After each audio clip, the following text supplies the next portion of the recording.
Morning, folks. Earl is here. The Earl is here, ready to start the show. Because the earlier, the better. Coast to coast, your host with the most. That's right. Let's go. Let's ready to roast. It's 2024. Say no more. We're here, and let's be clear about a couple of things. It's time for the best darn Magic the Gathering show in the world, brought to you by my friends from the Sherwood Forest, coming in live all the way from the other side of the world. Earl of Drummer, nice to have you here. Happy 2024. We've got a show today. It's the first one of the year. Let's start it off all right. All right, shall we? Let's get ourselves a cup of coffee. Let's talk a little bit about Magic the Gathering.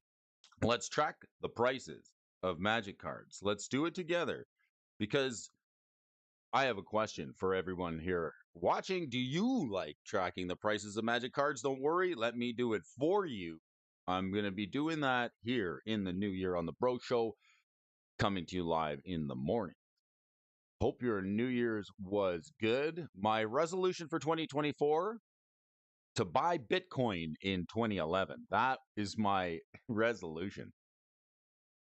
Nice to see you. Nice to see you. We got some articles for you here today, brought to you from the stock desk. It's going to be a good one. Johan Matuzzi's in the house. Alan Cajon, nice to see you. Got the coffee going here this morning. So let's do a little stocks and talks with you here, folks, today on the channel. Let's see, what do we got for you folks here today? Got an article. A good one coming from Arjun. This is the Value Kajalyu article. If you haven't heard it already, you're going to hear it here. If you haven't been over to Stocks Task to check out some articles, we got a good one here for you folks here today. Yearly winners 2023.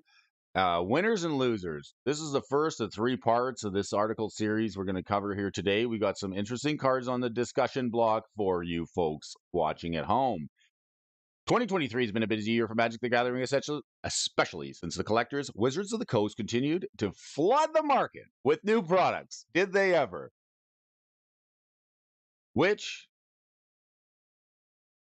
product of the expansion all had their own commander products stapled to it, and over 100 products have been released this past year, so we're also counting all the secret layer drops, and that doesn't even make 2023 a record year. That's a lot of products released in the last year, isn't it? How many have we got? More than we can count on our fingers and toes. In these products, we've seen 415 new commanders released into the hands of the players, which in itself seems logical in the sense that Commander is by far the most popular of all the formats that's being played nowadays, and Vintage Wizards has obviously wanted to feed into that. The 415 new commanders that make up about 20% of all commanders currently in circulation. So the commanders have been breeding, they've been multiplying in the new printings for Magic the Gathering. The past year has also had a big influence on eternal constructed formats, including Modern, Pioneer, Legacy, Vintage, Pauper, and all have had their share and their metas completely altered by new cards. Some notables, which are the One Ring, Orcish Bowmasters, and Not Dead After All. Cool, cool. I like to see this. The One Ring, shout out to T. Freezy, good friend of mine, CEDH player. He's a bit of a coach, actually, I must say. I like playing CEDH with T. Freezy because he's always got the tip of the day. After the game resolves, you usually get together with your buddies and say, what could I do differently? The One Ring is the rising tide that raises all boats in the harbor. This is sort of like the Bitcoin of Magic the Gathering cards right now. It seems to go in just about every deck. Every deck from Vintage, CEDH, and I guess it's in Modern too because it's legal. it's a new card. It costs 4, and it's definitely an interesting card to discuss. What are your thoughts on the One Ring? Any comments? Have you got a copy? Myself, disclaimer, I don't have a copy of Le Un Ring. What is it called in French? Le Ring? Le Sol Ring? Nice to see you here. I bought 30 copies of Hivas of the Scale. Nice. I got the One Rings needs to be banned more than Sol Ring. I don't have the One Ring. On my adventures this holiday season, I went to several card shops and I was in pursuit of some Commander staples. Deflecting Squat, Fierce Guardianship, those are the 2 free ones that you can play if you have your Commander on board. And then I had Deadly Rollick, which is the black one. So there's 3 free Commander spells that you can get. And if you're not playing the free Commander spells, well, you're probably at a disadvantage.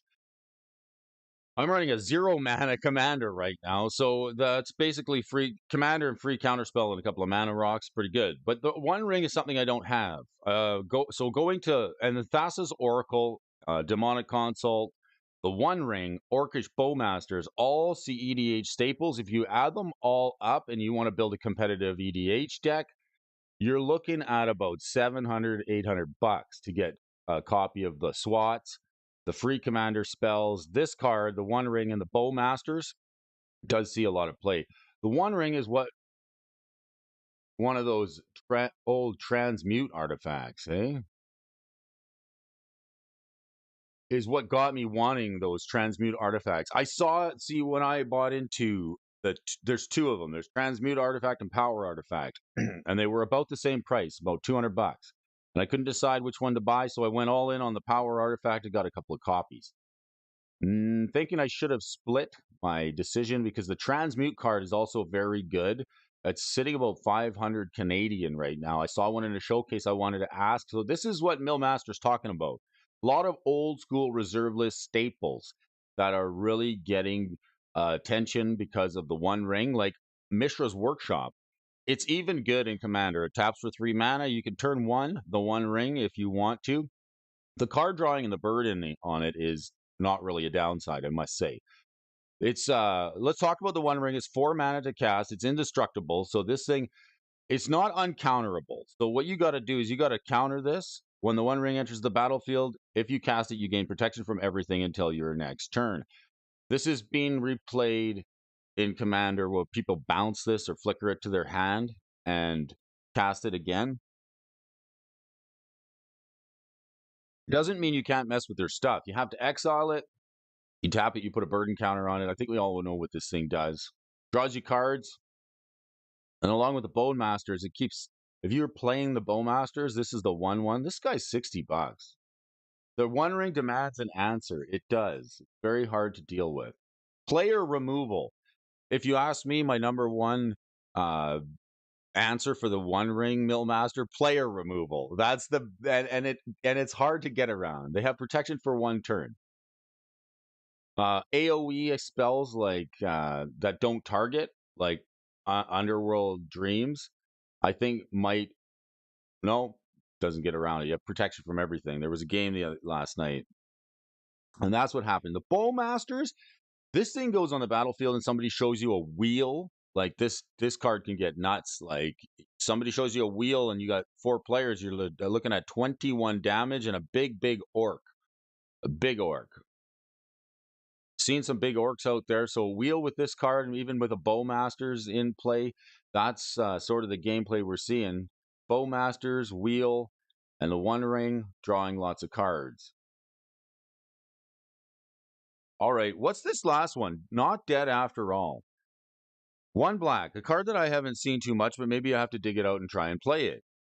Until end of turn, target creature you control gains. When this creature dies, return to the battlefield tapped under its owner's control.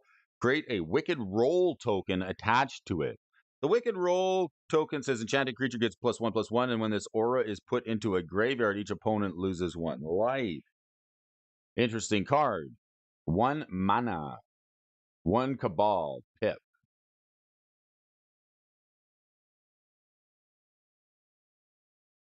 Morning Prime 406. We're talking about the movers and the shakers and the cardboard shapers of 2023. So if we're talking about the One Ring, we're also going to have to talk about the year where the One Ring was both printed and found, subsequently sold to some jabroni. I smell jabronis. It's belonged to the universes beyond. The One Ring, Tales of Middle Earth, of which we see more in its attrition of 2023. We've seen Dungeons and Dragons, Creepshaw Doctor, and the Evil Dead, Princess Bride, Jurassic Park, and Tomb Raider as well. Ah, yes, the Tomb Raider card. So we got three new commanders here. So update on these three. All right, this year we changed around a lot in our infrastructure and stuff. Brody's not changing much in the infrastructure around here. We're just putting the lighting up, looking at doing some better Magic the Gathering.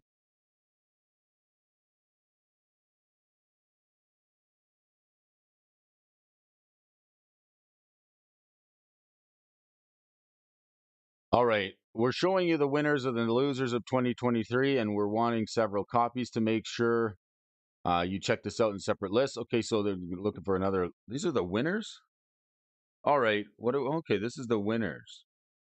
Top of the list, 900% up for the Tranquil Thrillback. This thing's up 900%. It's quite a bit. Reserve list? No. $10, $10, 10. I like to sort these lists. I want to kind of see what the high ones are. Battle Bus. $400. Have you heard of this card? Oh, it's Smuggler's Copter.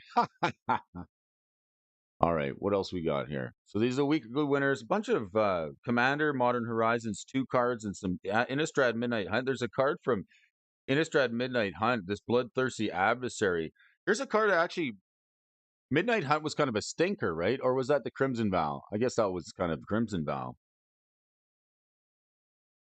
This Bloodthirsty Adversary, pretty good card. Seeing play, a 2/2.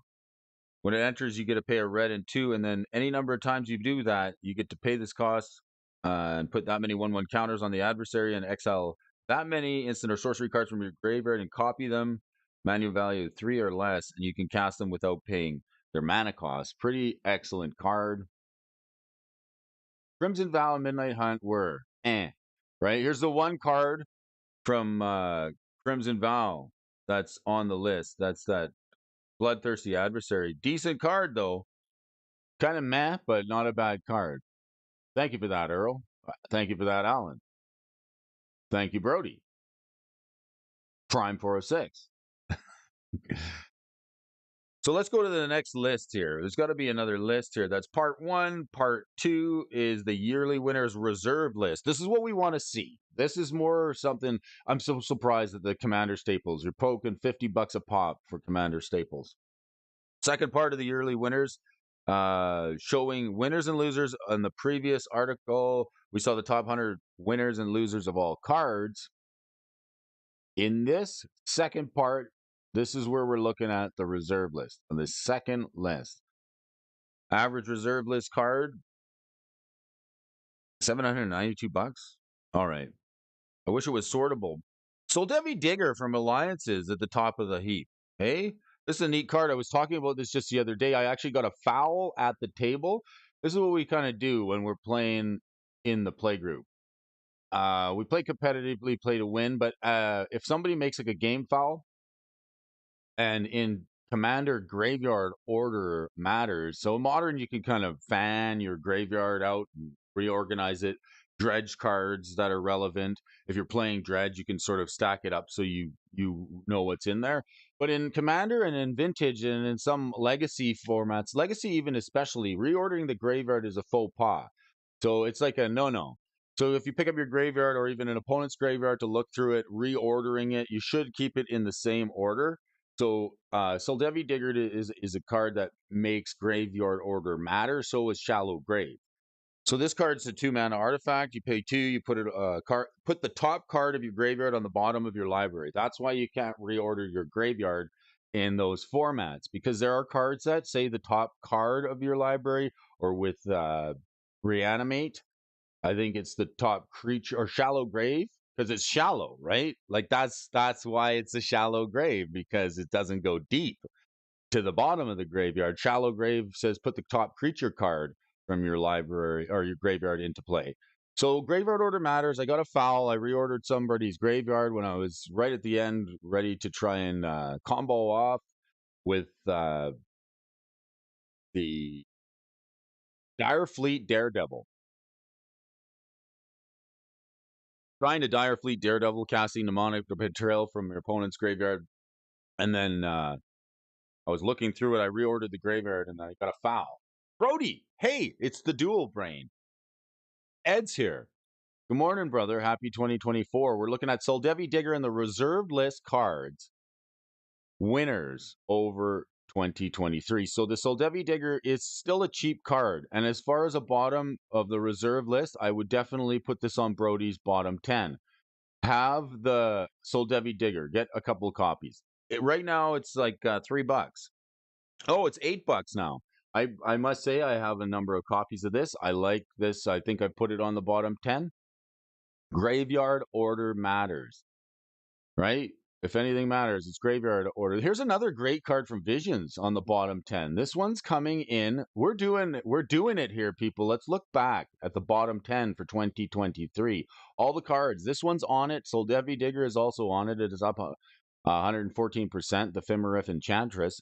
This card cost you $11 last year. This time, now it's 23, so it's up 114%. The Fimmerif Enchantment 1-2. It's a good card in an enchantment deck. Ed's babysitting his batch for a half hour before discharging. Prime, what's up? Ah, you're batching. It sounds kind of interesting. We're having a cup of coffee. Check out this enchantment card. This 1-2 enchantment. All the priestesses or all the enchantresses are kind of neat. You're probably playing a Soldevi or a Selesnya deck, rather. If you're playing the Fimmerif enchantment, whenever an enchantment is put into a graveyard from play, draw a card. So you've got other enchantment you got other enchantment woes that will make you draw cards, not just on cast, but when they leave the battlefield. Here's a funny card. The one we all wanted to beat up on our opponent's Leviathan, because the only thing bigger than a 10-10 was this Polar Kraken. The 11-11. A Mark Teaton art, so he does the big creatures. We're used to that. This one's up 42% over the year. Not really playable. Look at its cumulative upkeep. Sacrifice a land. Comes into play tapped. I wonder what you can do with this. A goal of mine this year is to get my second channel going, Chemical Workshop. I'll do that and promote it in real life. Nice. And it's nice to hear you say that. Dual Brain and I, we kind of keep a little discussion going on the text every now and again, talking about different types of videos, different types of channels. And it sounds like you've got a goal. I think you'll do just great. You've got the batching and the video making down. I think it's a good idea.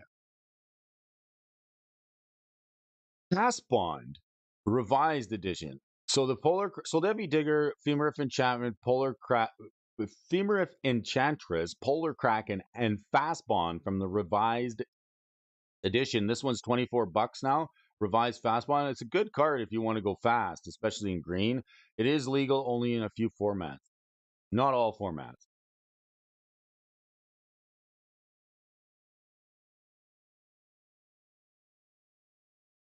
What is something you want to do this year? This year I want to keep a journal. That's important to me. I'm gonna journal this year. I'm gonna try that. That's what I want to do.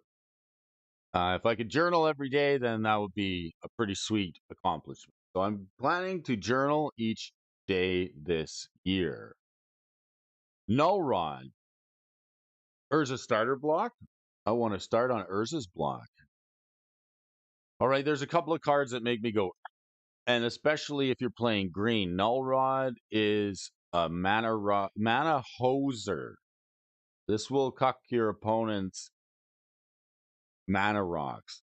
I see this played with a lot of green decks that play Collector Oath, which pretty much does the exact same thing, but it's on a creature. 2 mana. Mana cost is pretty similar. So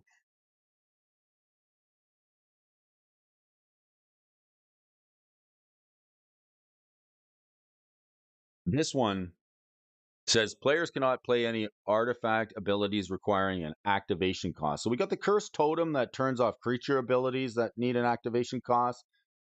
And the Null Rod turns off artifacts. So if you're playing elves and you're playing mana dorks, you're playing noble hierarchs, ignoble hierarchs, you're playing Land of War elves and Findhorn elves, this isn't going to do too much to you. But if your opponents are playing a lot of mana rocks, signets, soul ring, mox amber, mana crypt, it turns all the rocks off and it also nerfs a bunch of combo pieces. A good stacks piece. The Null Rod, this one was expensive. I think it's definitely over the $100 now. Yeah, $111. I was lucky to pick up 1 or 2 copies below $100, but I think this is on the reserve list, so it's here to stay on the top growing reserve list cards. It's getting a little bit expensive. This one's not sort of a bottom feeder anymore. This one is definitely a card that is recognizable, and it's not considered fringe or jank to put it in a deck. Scorched Ruins, here's a good card. Kind of missed the boat on this. I picked up 2 copies of the Scorched Ruins that were in and around $8. Could have gone harder, could have gone more, but this one is from Weatherlight Block, and it's interesting. So if you're playing, speaking of Null Rod and entering the battlefield triggers, does anybody know something that turns off the enter the battlefield triggers for lands? Let me know. You can stifle this. You can, or you can end the turn. So right now, I'm looking to play Obeka. That's a card I got to get my hands on. She's the chronologist. She stops the turn. So you basically you can play Obeka, and then the player whose turn it is can stop the turn, or time stop, sundial, the infinite, stopping the ETBs before they actually have to get paid or actually go off. Scorch Ruin. I don't know why Scorch Ruin isn't more money. How much is it? Scorch Ruin, $40. Was 30, is now 40. It's up 31% over the entire year for 2023, and this card is good. It's a land, it's got a hell of an ETB, but if you can stifle that, if you can time stop, if you can play Sundial of the Infinite, Obeka, that's a card that's good for stopping the turn right there on the spot.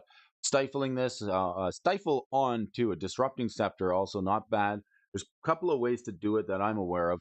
You got to sacrifice 2 untapped lands when this comes into play, or bury it. But it is a land that you can tap it before it goes to the bin, make 4 colorless mana. 4 mana on 1 land seems pretty decent.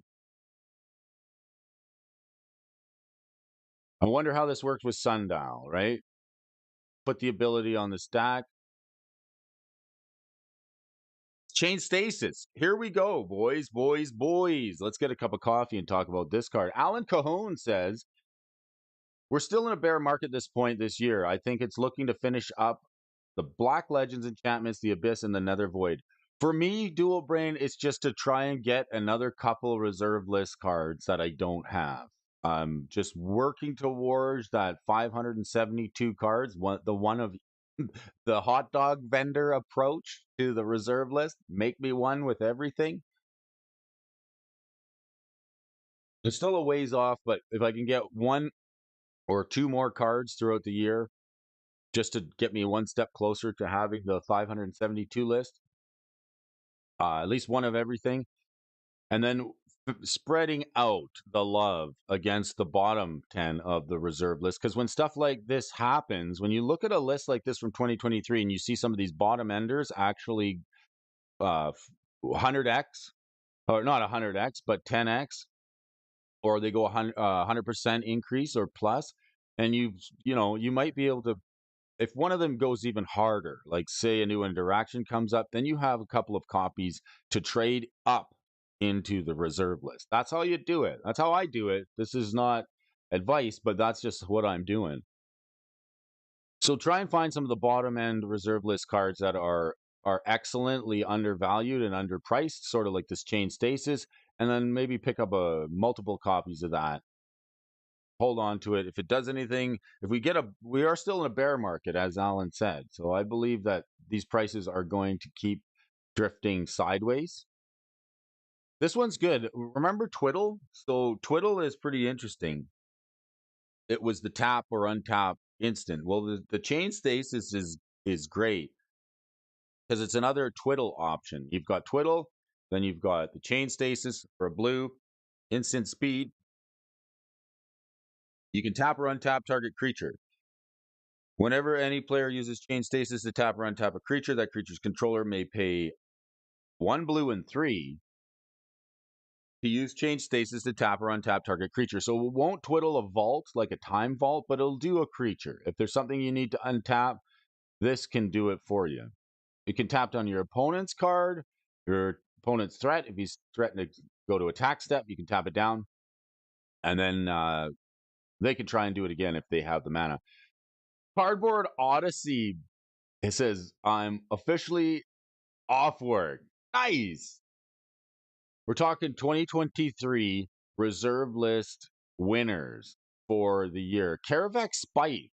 Spite. This is a good card. I have a copy of this card. I think I picked it up.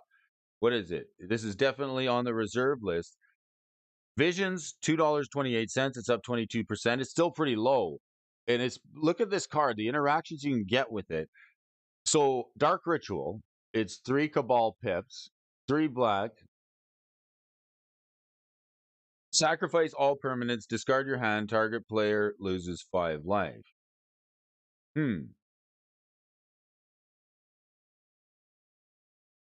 Instant speed.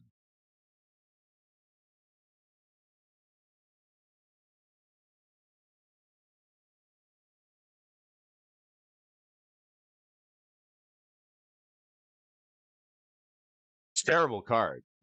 It's terrible. It really is. It's bad. I can't say. Is there any way to make this good? Oops. Did that on the wrong account. All right, Karavak Spike. It's terrible. Can you think of a way to use this dirt cheap reserve list card? You got to lose all your stuff. You got to discard your hand, and you got to say target player loses 5 life. So I guess if you're like super behind on board, I guess, and somebody plays balance or wheel like windfalls, then like nobody draws. Does anybody draw anything? Yeah, I don't know. Got to be a good way to use this. Cards with a downside sometimes can go up. We'll stay optimistic on the Karavak Spike, but I'm not going to tell you it's any good or I know how to use it. It looks terrible, but it's cheap, and the Lure of Prey is coming up next. Mirage, a $4 card. Okay, I think this is a neat card. 2 green and 2 for an instant play only if the opponent casts a summon spell this turn. So this is like your Flash. This is like your legal version of a Flash Hulk or a Protein Flash or a Hulk like a Flash deck, right? So you got 4 mana. An opponent has to play a creature, and then you get to put a green creature from your hand directly into play as though it were just played. So for 4 mana, you can flash the Prime Time. I guess that's the best thing I can think of. 4 mana prime time on your opponent's turn doesn't seem too bad. You can copy this. Lure of Prey is great in a dinosaur deck. Yes, the big dinos. I like it. I have to mention that to Cody Spagoti. Yes, Lure of Prey, $5. $5 up 20%. A decent card. It's playable. The mana cost is not bad, especially in green Mudslide. Another Ice Age card. I like this card. It's funny. I love the art on this. This guy's up to his neck in Spit. A red and 2. Enchantment, the creatures with flying don't untap. Without flying don't untap during their controller's untap step. And at the end of this,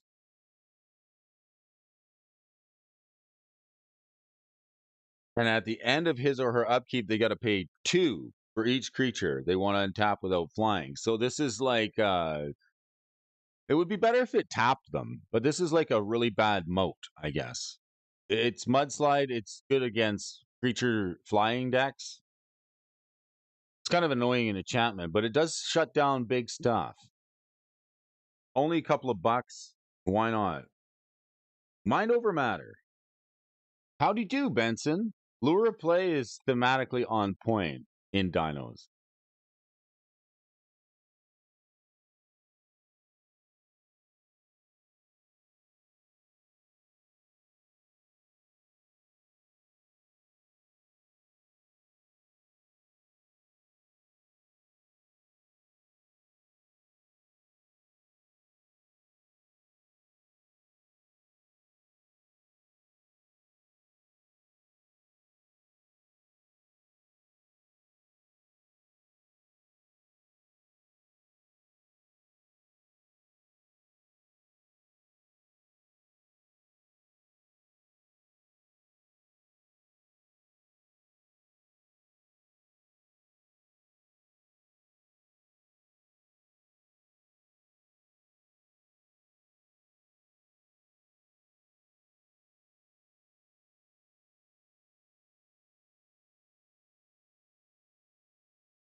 Audio? No mic. I screwed the pooch on the microphone. Okay, so mine over Matt. I think we're back. There we go. I screwed the pooch on the audio, boys. I'm sorry about that. Won't be doing that again. I adjusted my microphone. How is the audio? I wanted to come in real clear, so I was moving the mic around. I pulled the cord out. Brody's such an amateur. That's right. Humility is the key to winning at games of Magic. I'll tell you. Let's take a look at Mind Over Matter. What was the card that pumped this up? The One Ring? You want to untap that One Ring and do it again? This is a good card. Got a lot of attraction. Couple of pump. Did you miss the comment? I guess you missed the commentary on miss putting the lines on the chart. This sucker. Oh, 3 pokes. This thing's good for another poke. I'm sure it is. Mind Over Matter. It's going to go over $100. If Biff F read. Say it with me. If Biff. Humility Peacekeeper. Good old combo. Some Arabian Nights cards, some older stuff, always nice to see. It's going to be tough to get a couple of these in a good condition. The Ith Bith Ifrit, also interesting green card, 2 green and 2 for this flying 3/3 that says, when Ith Bith Ifrit is in play, any player can pay a green to have the Frit deal 1 damage to each player and each creature with flying. So it does do enough to itself. Its ability does not tap the Ifthi Bith Efreet and can be used as soon as it is summoned. The Ifthi Bithi Spider went up the water spout. I don't know who's playing this 4 mana for a 3/3 that's got Tornado on a stick. I don't know, but it's up a few bucks. Nice card. It's good for the collection. In fact, I should get this is the type of card I'm looking for. Dual Brain. How much is the Ithy Bithy Spider? If Biff Ifrit is 240 bucks. Oh, something I'm going to have to get. Superb commander card. Superb. Huh? Yeah, I guess if you can go infinite and you've got a high life total, you can make lots of green mana, then you can just pump this and before it dies, just put a bunch of damage on the stack. You could probably finish a player off. It'll kill the Ifrit, but maybe you can get him back somehow. Here's another card. OMG. Go back and look at the bottom 10. Powder Keg was on there. This thing's 10 bucks. I'll tell you what. I was looking at a couple of ways. See, I'm playing Grixis in Commander right now. Grixis Rogsai. Very hard to deal with pesky collector oafs. Low to the ground creatures, 1/1s, and a lot of free spells in Commander are popular. So a card that I'm really happy to have picked up a couple of years ago is not only then, not the Powder Keg, folks. We're going to talk about Cave In, okay? Let's take a look at this card, Cave In. Okay, this card, you can buy it for $1.24. If you can find now, look at the foil multiplier on this sucker, 66 bucks. Here's a great card for Grixis to deal with pesky elves and pesky little dorks that are hanging around the board. It's 5 mana, it's sorcery speed, but you can exile a red card from your hand instead of paying Cave-In's mana cost. It deals 2 damage to each creature and each player, so it's a little pyroclasm. I have 1 foil Cave-In as well, Cosmic Seeds. 1 foil Cave-In, picked it up for $1.75 in 2017. $1.75 I paid for the foil Cave-In. Should have bought more, but couldn't find any more. This is another card that's on the bottom of the barrel. This is a good card if you can find it. $1.75. This is good free creature removal. But in Grixis, like I was saying, there's not a lot of choices for creature removal. I mean, I guess there's a few. There's Fury.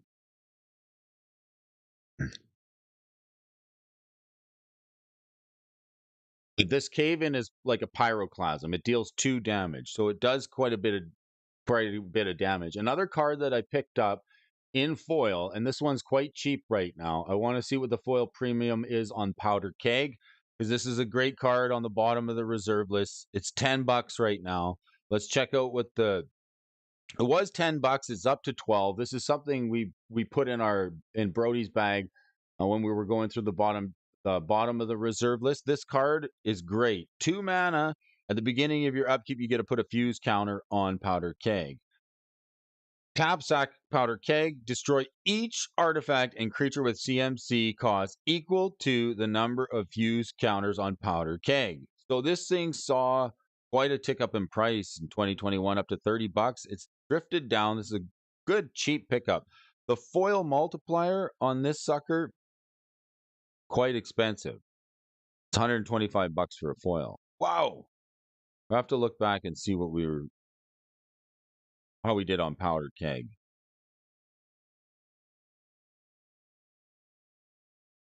Where's the foily boy?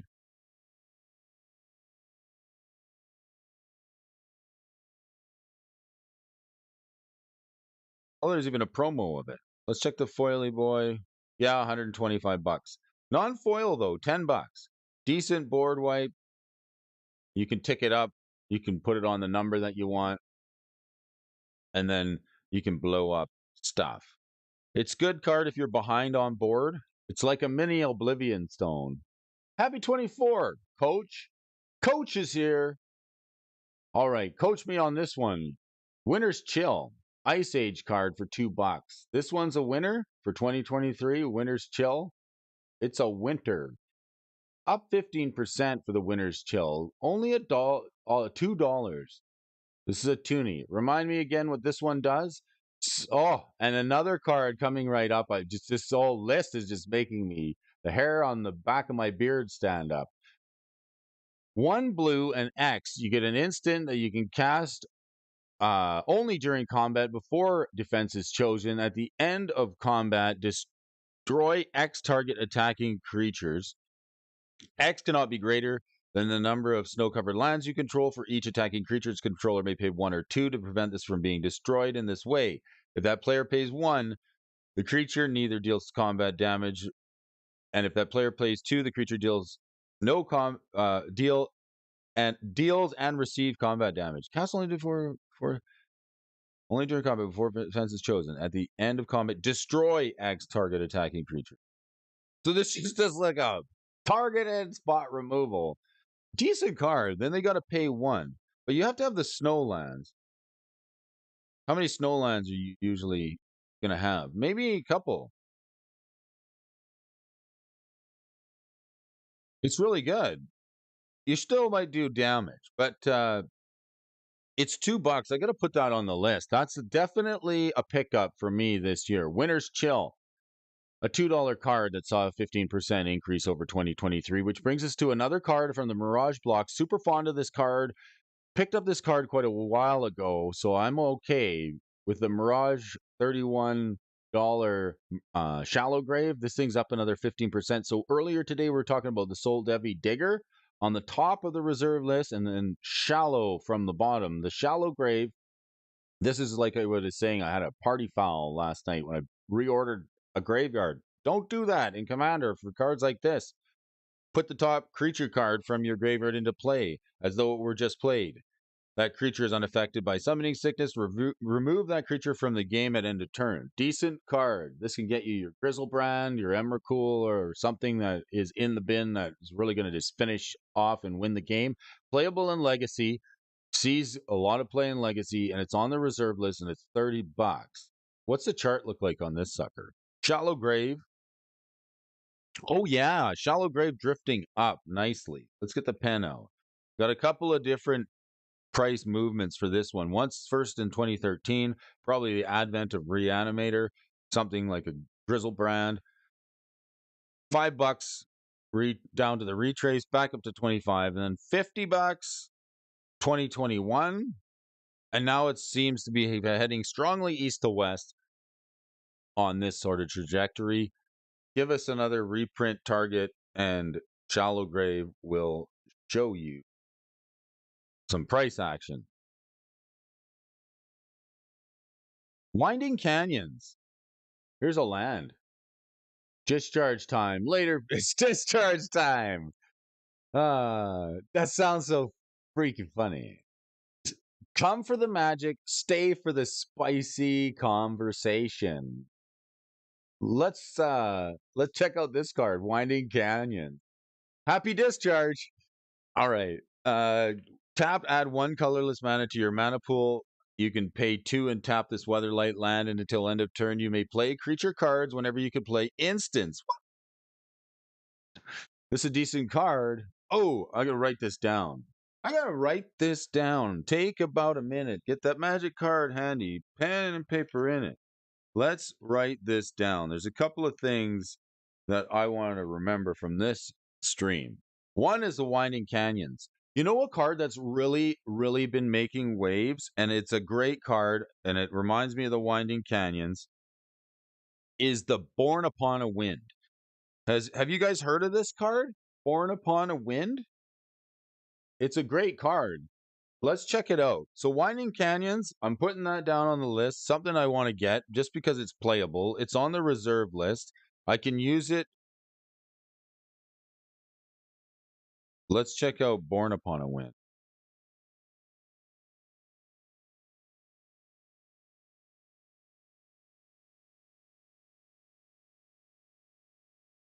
Oh, Born with an E, like Jason Bourne. This thing is busted. This card is wild. See, you wait until there's like somebody's going off, right? Somebody's ready to go off, and they're like, I'm gonna combo out, and then the spitting match, the pissing contest, the counterspell war starts to play out, right? And somebody gets in there, and then like, so you got somebody going to combo out, somebody's gonna stop them, and then maybe they've got some backup for their combo, so like the counterspell battle is about to start, and then you let that play out. And then before that resolves, you just let all that sit on the stack and you say, guess what? I'm going to play Born Upon a Wind. So you cast it from your hand and you draw a card. So you hold your combo piece. You hold your combo pieces. And then while another player is comboing off and there's some interaction and they're tapping out to cast spells, this is when you combo off with this card. You flash this in and then you play your 2-card combo at flash speed, and then you go off and you put your win condition on the stack, and then before that shenanigans resolves, you have already won the game. So you can play above the stack with this card. Pretty awesome. This is every card you can cast as though it had flash. So permanents, sorceries, you name it. You may cast spells this turn as though they have flash. Very, very powerful. Born Upon a Wind. And a pseudo Born Upon a Wind is that card Winding Canyons that we're talking about. This one I wrote down. It's $20. I got to get a copy of this. Very good card. You can, until end of turn, you may play creature cards whenever you can play instants. Could be fairly good.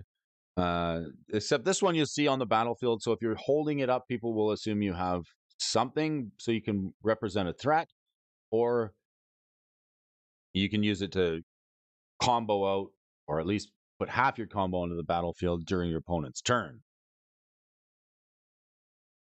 Royal Decree. I think, look at this guy. He's like smelling the air, and he's like,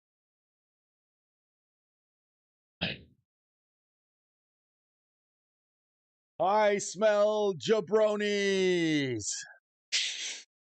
That's what he's saying. He's like, I decree some jabroni will buy this card out. $2.68 from this Alliances card. 4 mana, double white. So it's going to be harder to cast, but it's got a cumulative upkeep for a white. Whenever a Swamp Mountain black permanent or red permanent becomes tapped, Royal Decree deals a damage. A Hoser card. All right.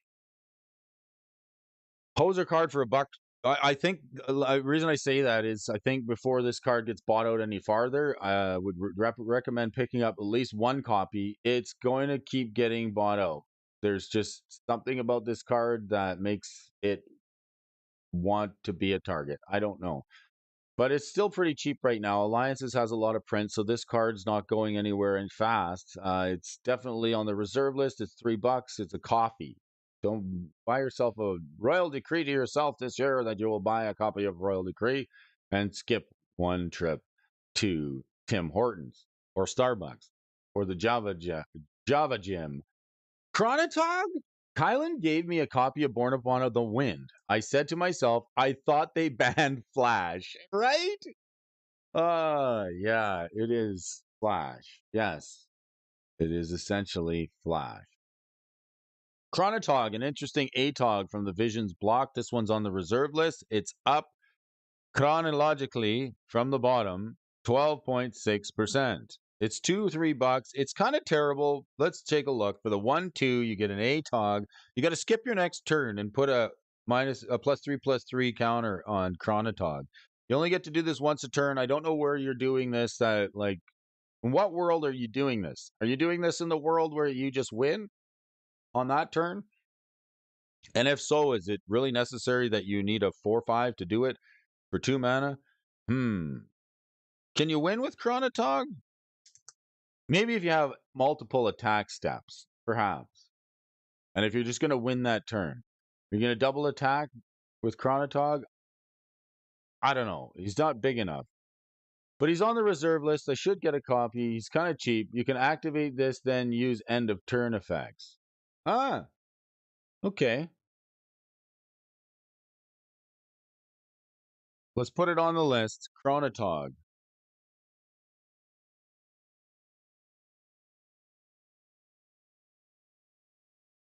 All right. I like it. Okay, so Obeka. I was talking about Obeka earlier today on the stream. She's the one that lets target player end the turn. So Chronotog, I guess, yeah, I put it on the list. Doing shenanigans. Do we need a 4/5 green smiley guy? Hey, why not? Let's give him a try. All right, Chronotog from the Visions block. City of Traders. I got one copy from the couch that I'm still playing. It's got a nice crease in it, so I'll keep that sleeved up and play it. But this card's really, really strong. $320 or up from 289 on the year. It's up another 10% this year. This thing's going to keep going higher. It's a Sol land. It doesn't damage you like the Ancient Tomb. It comes into play and you tap it right away. It gives you 2 colorless mana. To make ATOGs look like they are on meth with eyes like that. Methatog. That's what we're going to call him. Methatog. Hey! All right. Italian City of Traders I traded off a year ago, and I'm kicking myself for that one. Oh, Italia. It's Le Cittadi di Traitorio. All right. Sliver Queen. Sliver Queen, a card that's eluded me so long. I can't seem to get this card. It just keeps going up. I'm shy, and I'm like, one day I got to get a Sliver Queen. I got bad price memory with this card. It's a card that I just remember was cheap, and now it's not. Sliver Queen is up again. It's going to go up every year, I'm sure. It's on the reserve list. It's a 7/7 for a Wooburg, 5 mana. Counts as a sliver. You get to put a sliver token into play as a 1/1. It is the pin. It was like the best and only viable sliver commander out there, but it's long since had other Wooburg sliver commanders printed. But this one, because it's on the reserve list, it's $200. It's been as high as 500 or 600. This is a card that I watched go that high, and I'm like, no, don't touch it. Don't touch the Sliver Queen. I don't know. You might catch a sliver, but I don't know how long this one is going to be drifting sideways. Probably a good one to keep on your radar. It's got to, like, there's some price support right around hither. If we see some price support on hither and thither, like it's just reaching that price support level right there, right? So like hither and thither, there was the last time it drifted down. We see a kind of a repeat of this entire pattern here. Now it's going to sort of looking to see how far this bearish market is going to continue, because this thing, if it doesn't see some support, this is probably a good place to pick it up. Less sub $200 if you can find it. Prime flexing. Live me some slivers. I have 2 of those. Very nice. Very nice. Well, I'm glad. Very cool card, the Sliver Queen. This one, shout out to Benson. Gabagool. You got to get us some Gabagool in your reserve list singles. That's right. Capicoli and Gabagool for breakfast. Italian Arabian Nights. Okay, the English version, 217 blocks up 10%. For a long time, some people thought this only cost 1 mana. It's because the dark pips, right? It says 1 black and 2. You get a 1/1 ghoul. I think it's been errata to actually be something else as far as creature type is. I think, methinks, it has creature type. Gabal, ghoul. Gabagool.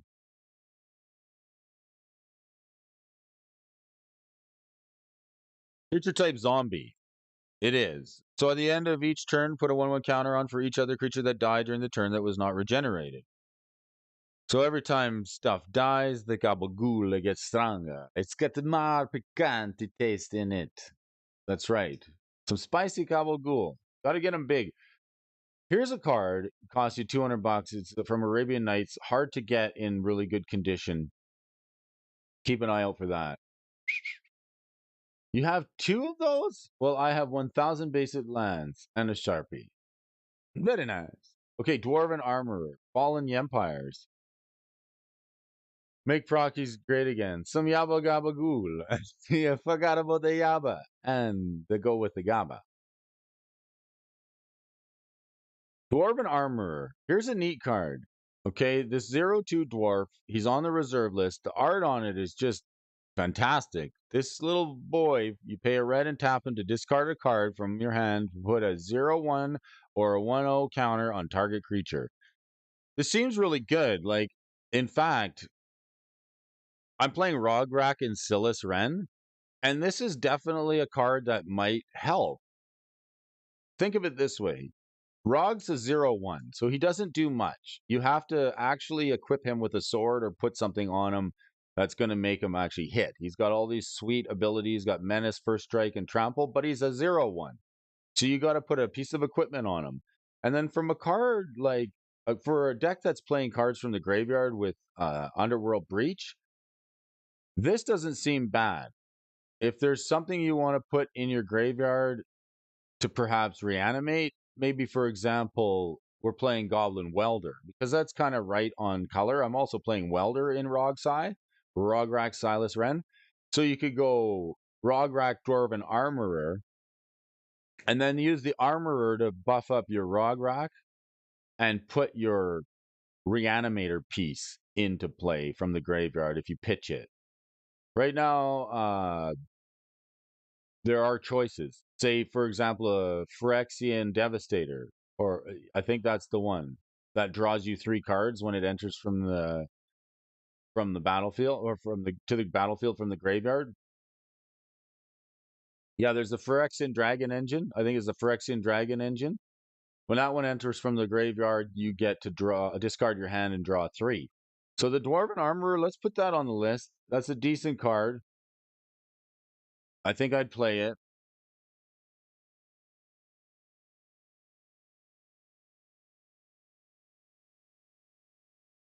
Seems okay if you're breaching or playing from the graveyard or you're reanimating artifacts. Plateau, here's a really interesting case study, right? We talked about Plateau a couple of weeks ago and how it's moved up on the pecking order as far as the dual lands go because of a card now like this. This is card we're also going to hear a lot of this year. You're going to see this card Wrecking Face, the 4th Aerolingus. Happy 4th of Aerolingus to you folks. This card is a Boros card. It's a 1 white, 1 red, and X, and you get these 2/2 red human knight creature tokens with haste and trample. So they trample and they stample all over your opponent's face, but when one or more creatures you control deals combat damage to a player this turn, you get the Monarch. Monarch is good.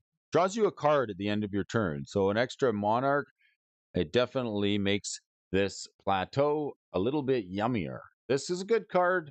It's not the worst of the dual lands anymore, thanks to the 4th Aerolingus. Now the Savannah and the Scrubland are sucking a little bit. What type of Lingus? The 4th Aerolingus. Yes. Get yourself some Lingus this new year. I recommend it.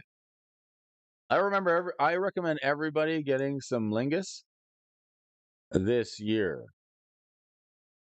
If you can make yourself a New Year's resolution, get yourself the 4th Aerolingus. Mirror Universe from Legends. Here's a card on the reserve list. The Lingus. All right. Mirror Universe Legends card. $500. Don't have it. Wish I had it. The crazy art on it by my favorite artist, Phil Folio. I love this cartoony type of art. Uh, the Mirror Universe is here for the universe. Get yourself a mirror to look into. But this card's 6 mana. It's on the reserve list. I don't know how much we're playing it, but check it out. Tap, sack during your upkeep. Trade your number of life points with an opponent. For example, if you had 10 and the opponent had 10, you would now have 10 life points. Effects that prevent or exchanges don't. Okay, so Mirror Universe is that? I can't be Commander legal. Mirror Universe. Commander legal. Oh, how neat. So this is a crazy card. I can't believe it's Commander legal. It's 6 mana. It seems like something you would want to like flip into the battlefield with a welder or tinker for it if you could. This will actually switch life totals with your opponent. So what you could do is you could play like that demonic consultation. No, ad nauseum card with a really creepy art on it. You could ad nauseum, pay a ton of life, and draw a bunch of cards from your deck, and then just get yourself so critically low, and then tap and sack this thing. Actually, you could ad nause into the mirror universe, get that onto the battlefield, and then switch life totals with your opponent. How about that? Another way to combo off. Maybe that's why it's $549. Any decks playing it? Probably not. Sliver Queen. All right. Grim Monolith, another crazy card. Big, good would-be mana rock. Something you got to have in your back pocket. If you're playing rocks, this one taps for 3. Costs 2 to cast, so you can cast it off a Soul Ring. An epic ramp piece. This card, what can I say about it? It's been bought out a couple of times in foil, and now the foil price is just still hovering around. Like, how much are we here? Grim Monolith. Good time to pick up the Grim, baby. $2,700 for the foil. Oh my. $200 to $300 for the Grim. Been hanging around this level here. Took a poke up to as much as $400 or $500 in non-foil, and I think it was seeing another buyout. This card's going to get bought out again. Who knows when? It could take a while. This is sort of an interesting time when we're in a bear market for such long period as we have been. It's possible like some of these drifting prices will interest people into picking up some reserve list stuff. This might be for you. I like sub 200 Grim Monolith. Krovikan Horror. Card from Alliances. This is a good card. Is it?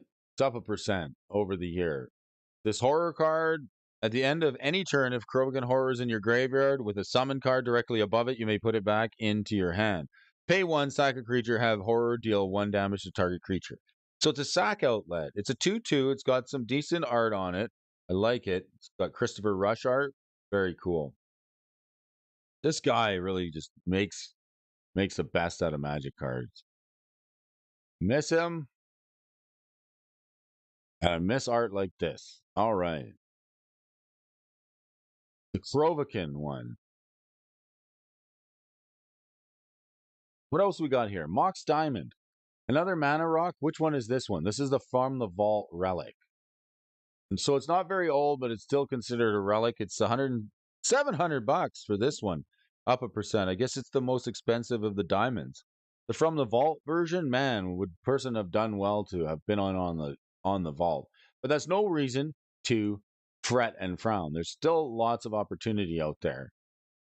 Another card designed by Phil Folio, like the art on this image here.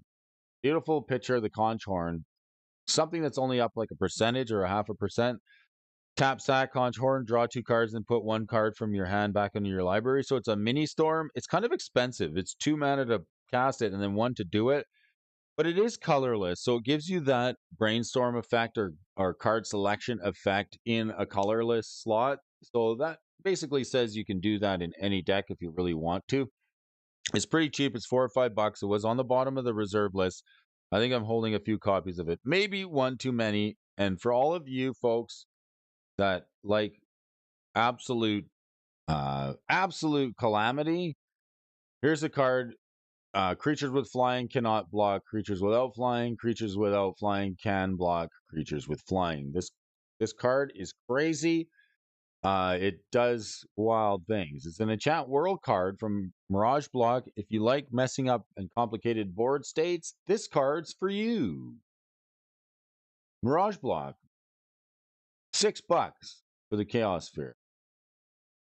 And those are the movers, the movers, the movers this year.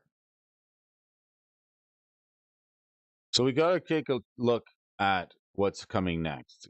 We do. We got to take a look.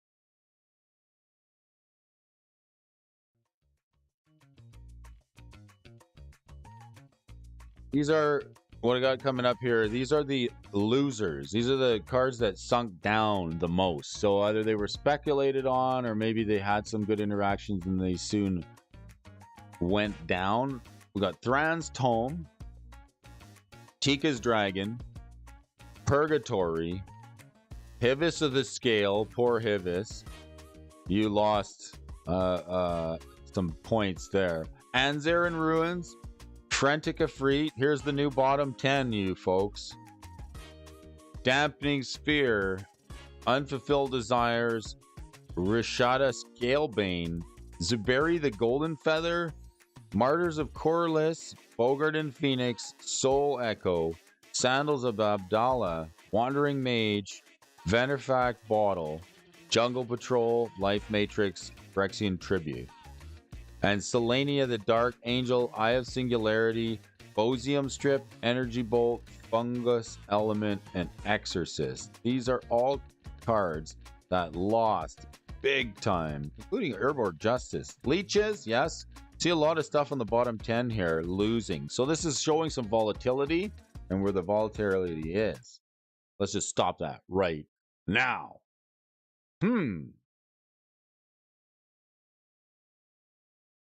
Okay, so absolute value.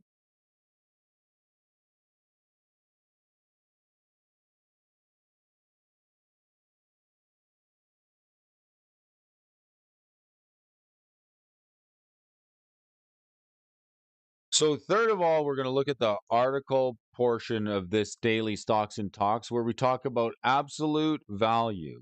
This is where we're looking at the price changes by dollar value change rather than percentage, which is usually of use for your interest. So we're going to look at the top dollar value moving cards. This list is going to be a little bit different because before we were moving on percentage, but let's take a look here.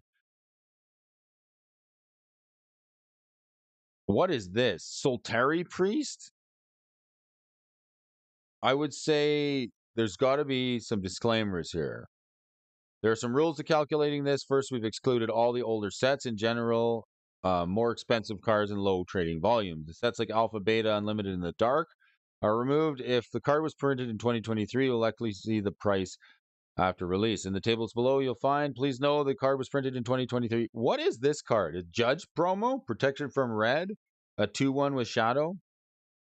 This has got to be some bad market data. There's no way this 2 mana, not even a bear, could be a $4,000 price increase. Cavern of Souls Borderless.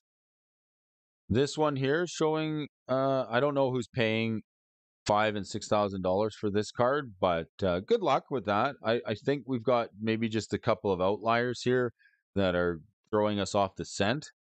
Unless somebody can really confirm why this would be so much money, it's probably just a couple of sales or some bad sales data punching up the algorithm. Sarah Angel, Judge promo. I've seen this card.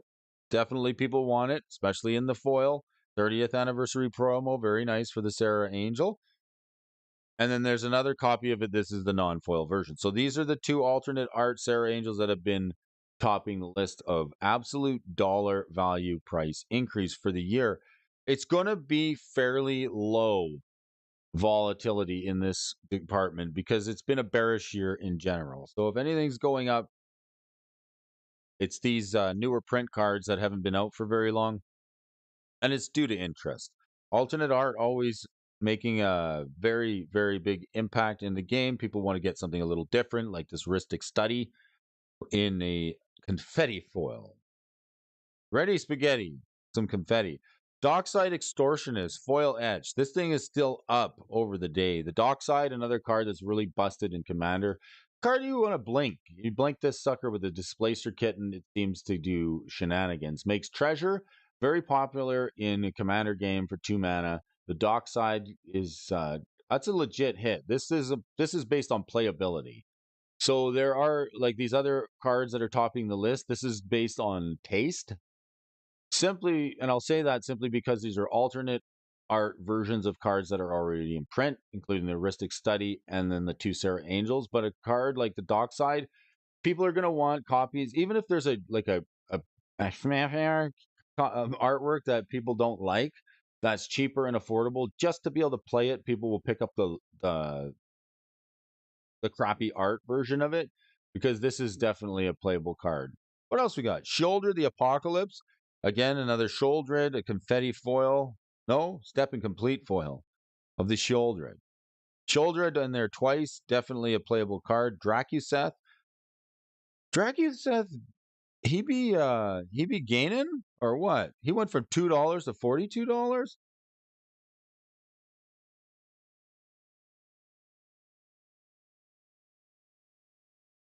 Well, that's a big gain. So that one is more interesting to me, just simply because it went from $2 to $50. Is that a fact? Dracuseth. Oh, well, it's got to be the right one.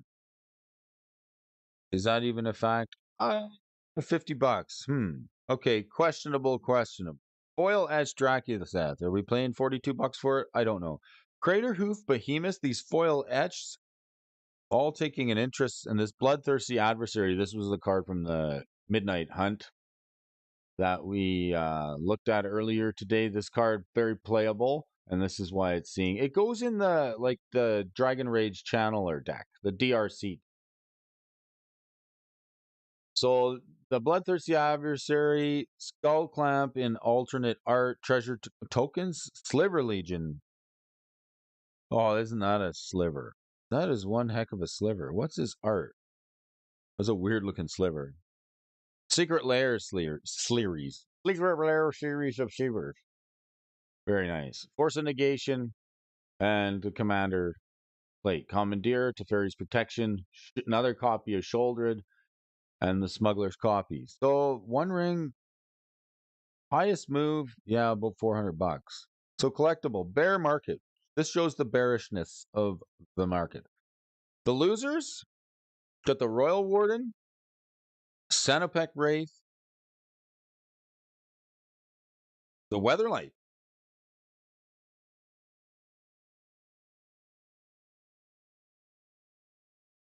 and a sip o coffee. All right, let's see what we can see here.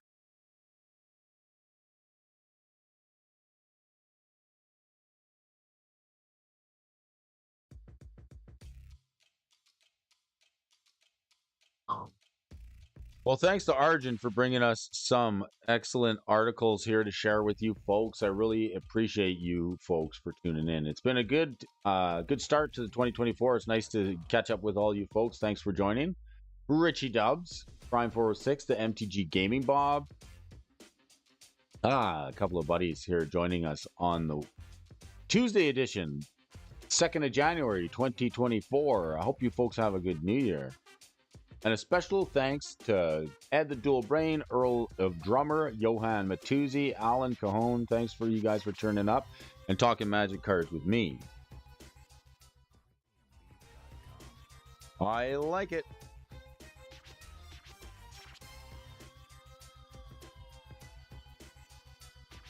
Well, let me ask you this, folks. If you like tracking the Magic card prices out there, let me know what you see coming up for 2024. We're going to have a little bit of a bearish market, or is this going to turn around anytime soon? Who knows? But if you don't like tracking the prices of Magic cards, let me do it for you. I'm doing it here on the Bro Show, where we talk a little Magic the Gathering stocks and Magic the Gathering stocks. Happy 2024, everybody. We'll see you again soon.